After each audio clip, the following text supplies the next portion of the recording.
1991 সালে আমার বাবা মারা গেছেন এবং হঠাৎ করেই মারা গেছেন। তখন আমার বয়স খুব কম ছিল। তখন কিন্তু আমি ওই আঘাতটি সহ্য করতে পারিনি এবং তখন থেকে আমার হাইপারটেনশন, যদিও একটু থাইরয়েডের সমস্যা আছে, তো আমি ঘুমের ওষুধ লেক্সোটানিল, টেনোলাক, বিভিন্ন রকমের ওষুধ খাচ্ছি দীর্ঘ 20 বছর যাবৎ।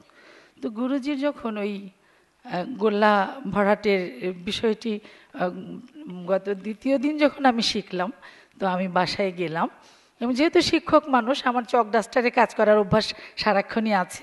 তো আমি খুব সুন্দর করে ঘুমের ওষুধটা কিন্তু আমি সামনেই রেখেছি, একদম বালিশের সাথে পানি টানি নিয়ে এসে, এবং পরিবারের আমার ছেলেকে, আমার হাজব্যান্ডকে বললাম, তোমরা খেয়াল করো আমি যদি ঘুমাই কতক্ষণে আমি ঘুমাতে পারি, যদি না ঘুমাতে পারি তোমরা কিন্তু আমাকে ওষুধ দিয়ে দিও।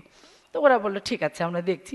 তা আমি চোখ বন্ধ করে সুন্দর করে শুয়ে পড়লাম এবং বাম হাত দিয়ে আমি একটি গোল্লা করলাম, ডান হাতে একটি গোল্লা করলাম, খয়েরি রঙের অ্যাশ কালারের চকটি দিয়ে ভরাট করছি করছি করছি 999 লিখলাম ডানের ঘরের মধ্যে। তারপর আবার উল্টো দিক থেকে মুছে দিলাম মুছে দিলাম মুছে দিলাম।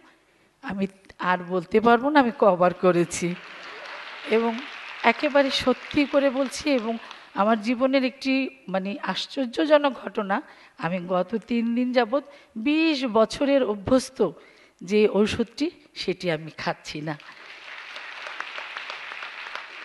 আমার মনে হয় আমরা যে বিশ্বাসটি অর্জন করেছি, আমরা সবাই সেই বিশ্বাসের সাথে যদি একাত্মতা ঘোষণা করি, আমি পারবো আমি পারবো আমি পারবো, তাহলে আমরা অবশ্যই সকল কিছু করতে পারবো।